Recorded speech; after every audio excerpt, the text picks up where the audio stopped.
Hello मित्रों, नमस्कार। तो सनातन की इस कड़ी में आज हम आ गए हैं बाबा सिद्धनाथ मंदिर, जो कि राजा अयाती के द्वारा बनवाया गया, जो कि यहाँ के पुजारियों द्वारा जानकारी मिली। तो सर्वप्रथम हम आए, क्योंकि गंगा जी के किनारे बसा हुआ ये सिद्धनाथ घाट, जो कि जाजमऊ में है। सर्वप्रथम हम गंगा जी के तट पे जा करके और गंगा स्नान आदि करके और भोलेनाथ के मंदिर की तरफ बढ़े।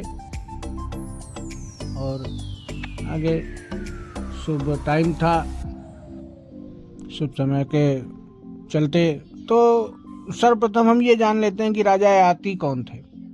तो राजा अयाती जो थे, प्रजापति ब्रह्मा जी की पीढ़ी में हुए थे।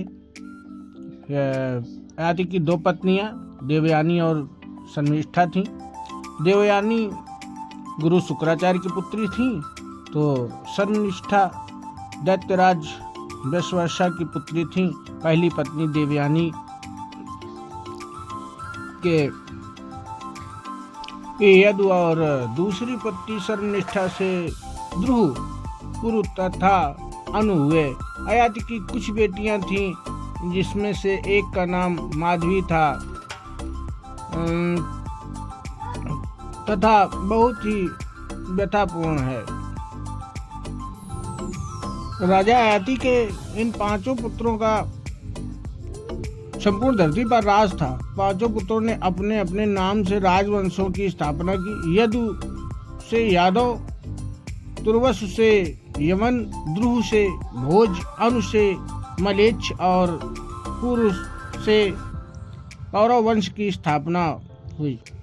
पुराणों में उल्लेख है कि अयाती अपने बड़े लड़के यदु से रुष्ट हो गया था और उसे शाप दिया था कि यदु का या उसके लड़कों को राजपद प्राप्त करने का सौभाग्य न प्राप्त होगा। हरिवंश पुराण अयाती सबसे छोटे बेटे पुरु को बहुत अधिक चाहता था और उसी को उसने राज्य देने का विचार प्रकट किया, परंतु राजा के सभासदों ने ज्येष्ठ पुत्र के रहते हुए इस कार्य का विरोध किया। पुरुवंश में बहुत ही प्रतापी राजा हुए। उनमें से एक थे भरत और सुदास। इसी वंश में शांतनु हुए, जिनके पुत्र थे भीष्म। पुरु के वंश में ही अर्जुन पुत्र अभिमन्यु हुए। इसी वंश में आगे चलकर परीक्षित हुए, जिनके पुत्र थे जन्मेजय।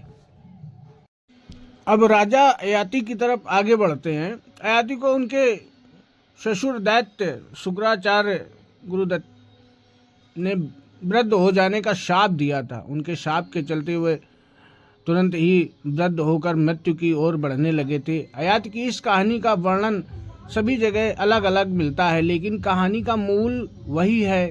राजा अयाती संसार के प्रति आसक्त व्यक्ति था। 100 वर्ष जीने के बाद भी उसकी भोग लिप्सा शांत नहीं हुई। कहते हैं कि उसकी 100 रानियां थी।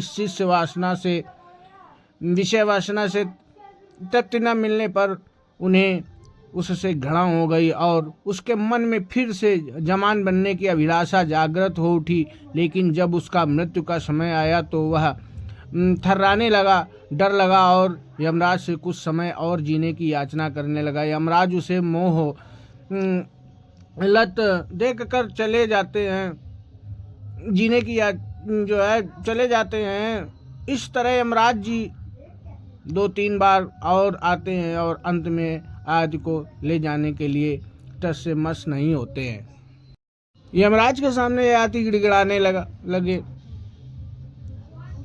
और गिड़गिड़ाने से अभी तो मेरे बहुत काम बाकी हैं, अभी तो मैं अतृप्त और भूखा हूँ, कुछ और मोह लत दे दीजिए।